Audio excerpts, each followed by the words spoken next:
guys! Hello Leo! Welcome dito sa aking channel. Palarang 888 Leo. Alamin natin kung anong messages, vibration, gabay energy para sa lahat ng Leo. At ay weekly tarot reading from January 13 hanggang 19, 2025. Tingnan natin Leo kung ano yung message na para sa iyo. Okay. First card natin is expectation. 28 is 30.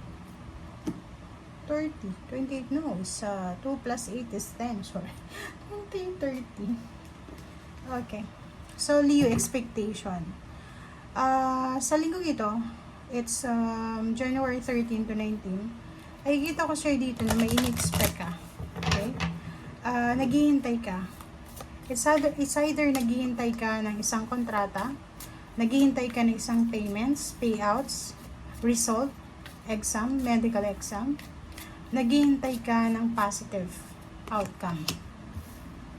Okay? And kung makikita mo dito, napakaganda.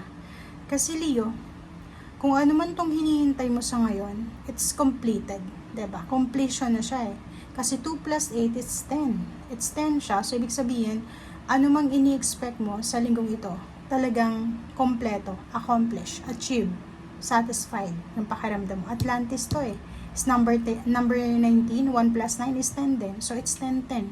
Completion. So, it's a good number, Leo, na kung ano man to na kailangan matapos sa linggong ito, talagang matatapos ito.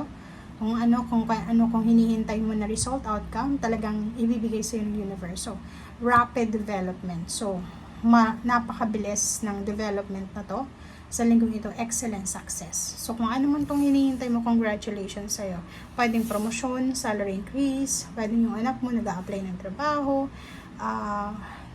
pwedeng may result na sa kanyang mga exam, interviews, parang ganun. Visa, lahat ng klase dito na good news, excellence. Ang excellence kasi sobrang victory to eh. Ikaw yung top, ikaw yung number 1. Diba? So, lahat ng kailangan matatapos. Kailangan na kompleto, makukompleto. It's assurance to sa'yo. It's assurance to Leo sa'yo ng ating universe, ng ating Panginoon, yung spiritual guides and helpers and guardian angels na ibibigay niya sa'yo. Yung talagang deserve mo na positive endings and result. Wow!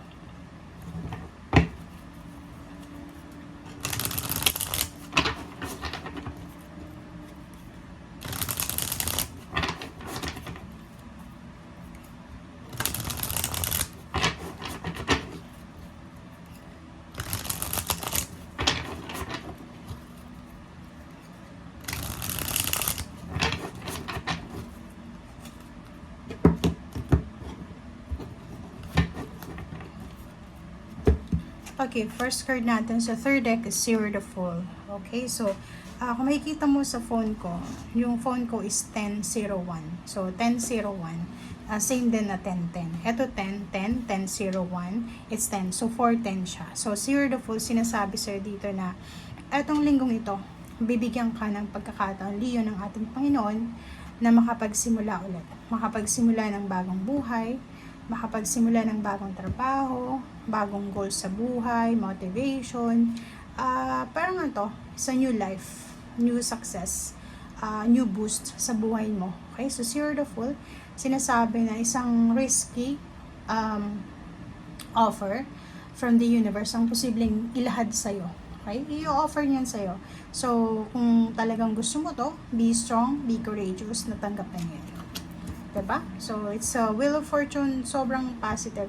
Major arcana tong dalawa. So, sinasabi yan sa'yo na isang pangyayari sa buhay mo, isang napakaganda. Sobrang saya, napaka-prosperous and victorious yung energy na to na magsisimula sa'yo. Na ito yung magiging dahilan para mabago yung takbo ng buhay mo talaga. Okay, so, ikaw yung pinaka swerte ngayong linggong ito. At ang Wheel of Fortune is swerte. Good fortune, good luck. Completion din siya. It's 10 din siya. Kung iisipin mo, 5 na yung 10 mo. Okay?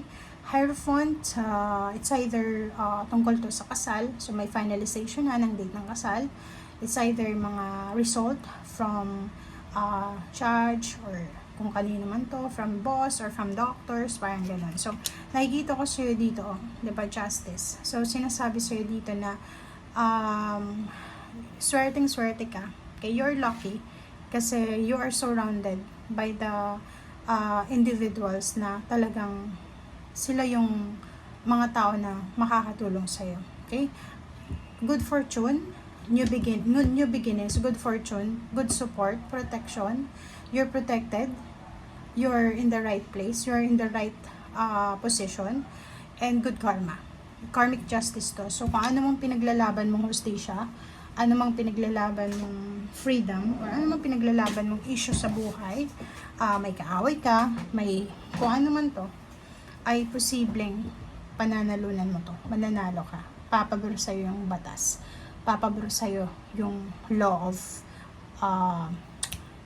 yung dito sa mundo, and at the same time ang ating Panginoon. Okay, so makinig tayo sa sinasabi ng ating intuition. Lahat ng takot na yan na naramdaman mo from the past, siguro maraming takot ka na feel, naramdaman sa nakaraan, dito sinasabi na baliktad yung mangyayari sa'yo kasi you will super confident. Okay? Confidence yung nakikita natin. Lahat, ano ba yan? Galing mo naman, Leo. Ang galing.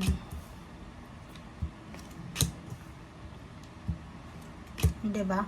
So, kung makikita mo dito, moving forward ka na, kita mo dito, yung three of swords and then the tower. Yung three of swords and the tower na yun yung naramdaman mo for the past 3 months or 3 years. Marami kang napagdaanan na sobrang nakakaiyak. Siguro, family life. May nangyari sa pamilya mo na nagkawatak-watak kayo, na broken family, nawala ng kapamilya, namatay yung magulang or mga in-laws or kung sino man sila. Nakikita ko siya dito na lahat ng yan ay may kapalit na positive outcome. So, nauna na, diba, Leo? Nauna na yung mga pain and heartaches mo. Nauna nang bumagsak yung foundation mo. So, ngayon is recovery na. Restoration and recovery. So, nakikita ko yung the sun, Ace of Swords, sinasabi it's a good news. Good news na pwedeng magdala sa'yo ng happiness, hindi lang sa'yo, kundi sa lahat ng miyembro ng kapamilya mo and sa lahat ng taong involved sa'yo. Marami kang rason para mag-celebrate. This week is sobrang miraculous yung linggong ito.